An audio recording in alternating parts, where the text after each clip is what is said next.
दुनिया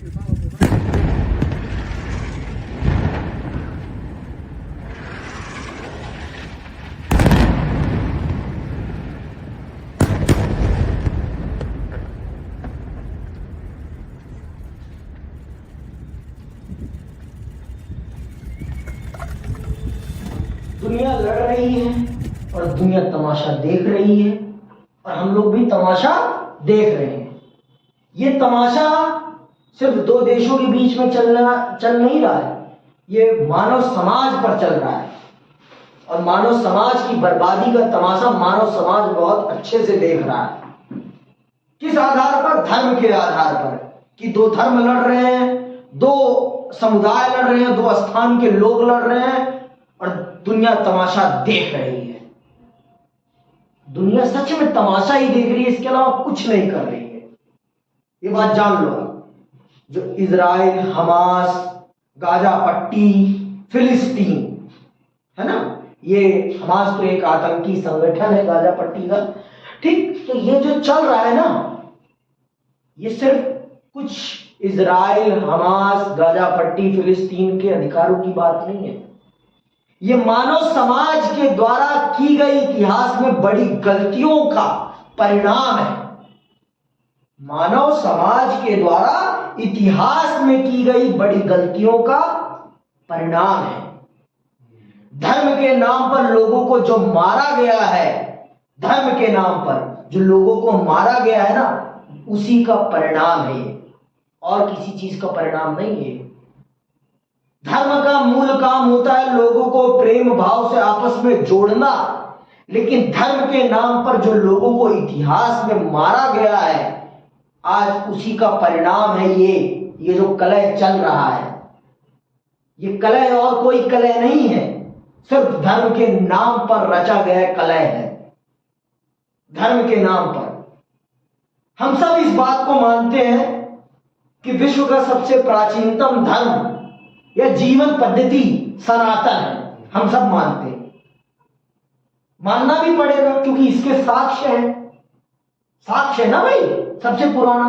फिर उसके बाद अगर इस समय कोई धर्म है उससे संबंधित यहूदियत है या जैन या बौद्ध है, ठीक है।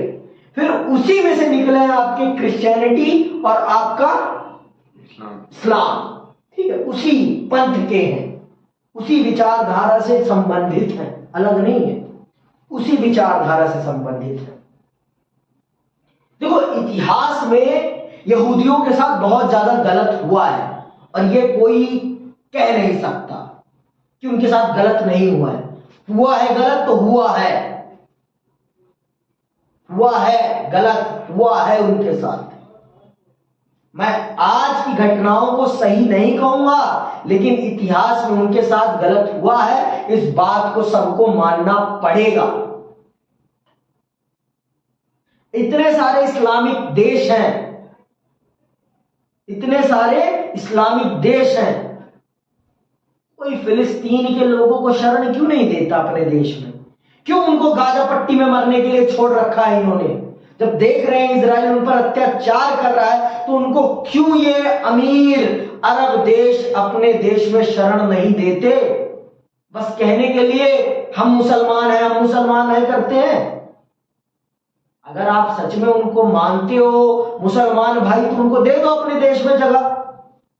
सारी बात तो यहां आ जाती है ना, कोई अपने देश में किसी दूसरे देश की जनता को शरण देना नहीं चाहता, अपने भू संसाधनों के साथ कोई किसी भी प्रकार का बंटवारा करना नहीं चाहता, लेकिन आपस में जब लोग आपस में जब लड़ते हैं तो उनमें मजा, मिर्च, घी डालने का काम सब करते हैं, सब करते हैं। भारत का मुसलमान कह रहा है कि मैं फिलिस्तीन के साथ हूं, भारत की सरकार कह रही है हम इजराइल के साथ हैं। यहां सबका अपना अंतर्निहित क्या लाभ छिपा हुआ है, कुछ और नहीं छिपा हुआ है। सब अपने लाभ के अनुसार काम कर रहे हैं। और मैं अपने मुसलमान भाइयों से एक बात कहना चाहता हूं कि हर चीज को धर्म के आधार पर ना देखा जाए तो बहुत अच्छा होगा। हर चीज को धर्म के आधार पर ना देखा कीजिए। आपके पास मक्का मदीना जैसी पाक जगहें हैं ना, फिर आप उसको क्यों नहीं छोड़ देते? वो भी तो इंसान है, उनका भी तो अपना धर्म है। वो कहां जाए बताओ? फिर वो कहां जाए? उनको उनकी उनकी मूल भूमि से भगाने वाला कौन था? आप ही लोग थे। अरबों ने ही तो उन्हें वहां से भगाया ना।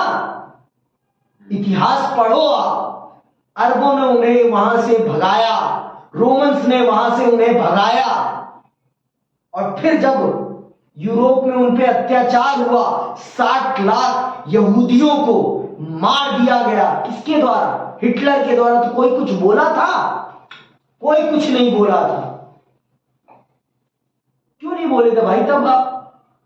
तब उनके साथ जो नरसंहार हो रहा था, गैस चैम्बरों में भर भर के उन्हें मारा जा रहा था, तब किसी को क्यों नहीं दिखा था? क्योंकि उनके पास अपनी खुद की जमीन नहीं थी, उनके पास अपना कोई देश नहीं था, इसलिए उनको मारा जा रहा था। इसलिए। और आप कह रहे हैं कौमी कौमी कौमी, हम मुसलमान हैं, हम मुसलमान हैं। इसलिए ठीक है, उनके साथ अत्याचार हो रहा है, मैं मान रहा हूं आज के समय पर, लेकिन आप अगर मुसलमान हैं तो उनको दो ना जगह अपने घर में रखने की हिम्मत रखो ना। इतने सारे मुसलमान देश है, सऊदी अरेबिया है, इराक है, ईरान है, कुवैत है, कितने सारे देश हैं वहां पर, इजिप्ट है। क्यों नहीं रख रहे हो आप अपने पास? इतनी बड़ी बड़ी भूमि है आपके पास, क्यों नहीं रख लेते? 2-3 करोड़ लोग ही तो हैं, रख लो उनको। लेकिन कोई रखना नहीं चाहता, अपने संसाधनों के साथ कोई बंटवारा नहीं करना चाहता। बस आग में, हाँ, पीछे से हवा डालने के लिए सब है, सब पीछे से हवा डालने के लिए है। बस टिप्पणी करना और वास्तविक रूप में समस्या का समाधान करना अलग बात होती है, अलग बात होती है। और इजरायलियों ने अपने दम पर अपने आप को वहां स्थापित किया है। उन्होंने ये दिखाया है कि हमें योग्यता है। अमेरिका भी उनका साथ मुफ्त में नहीं देता।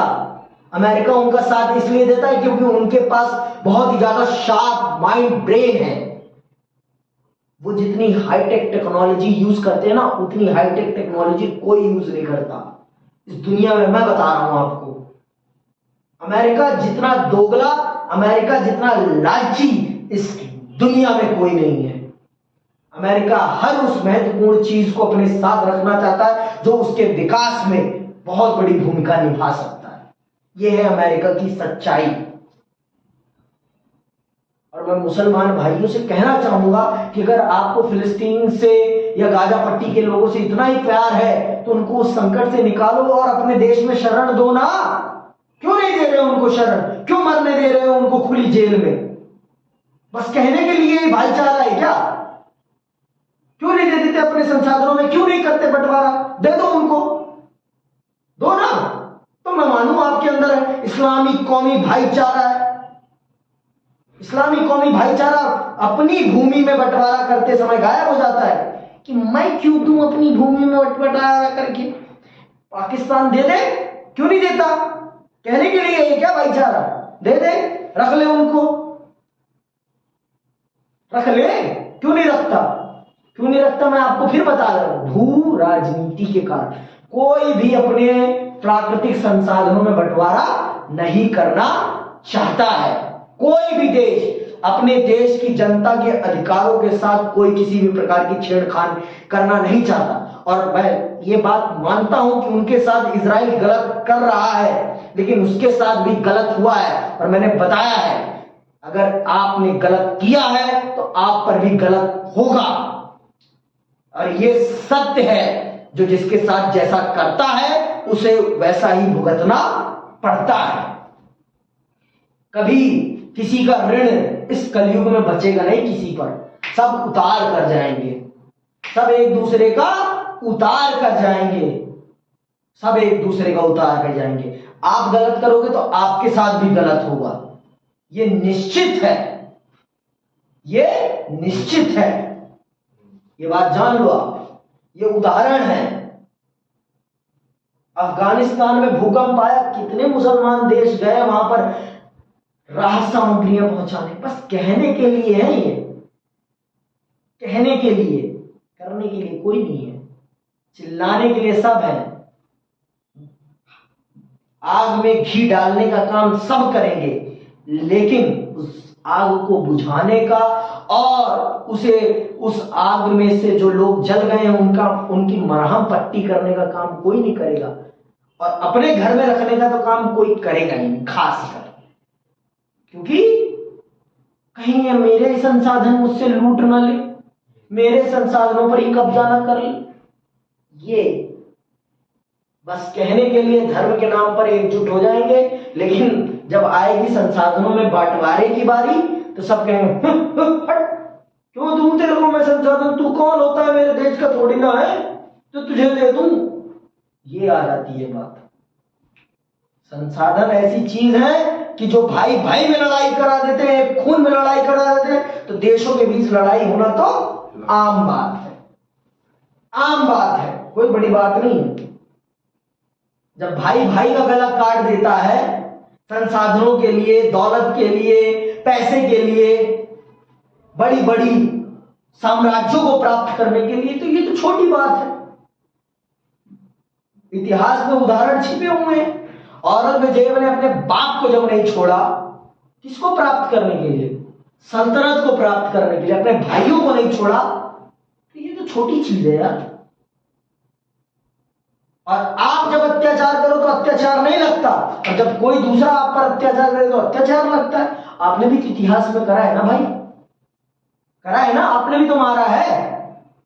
नहीं मारा होता तो छोड़ देते, कोई नहीं मारते आपको, सबने मारा है सबको। और जब होगा सबके साथ इंसाफ होगा, और ऐसे ही तो दुनिया खत्म होगी। यही तो दुनिया खत्म होने का रास्ता है ना। हम अपनी कब्र हम खुद खोदेंगे, अपनी चिता हम खुद जलाएंगे, कोई जलाने वाला नहीं आएगा। पृथ्वी ऐसी ही बर्बाद होगी, और ऐसे नहीं बर्बाद होने वाली, ऐसी बर्बाद होगी। आपस में लड़ेंगे, मर जाएंगे, खत्म, खेल खत्म, किस्सा आजम। और इस धरती के वास्तविक मालिकों को ये धरती उनकी मिल जाएगी। और इस धरती के वास्तविक मालिक कौन है? मूलवासी। न वो किसी धर्म में बिलीव करते हैं, न किसी कस्टम में बिलीव करते हैं। वो बिलीव करते हैं तो मां प्रकृति में बिलीव करते हैं। सिर्फ उनका एक ही विश्वास है, मां प्रकृति। मां प्रकृति ने उन्हें पाला है, पोषा है, उन्हीं से जुड़कर रहना है, बस। दैट्स इट, खत्म सारी चीज। इसी के साथ मैं आप सबसे विदा लेता हूं। जय हिंद, जय भारत।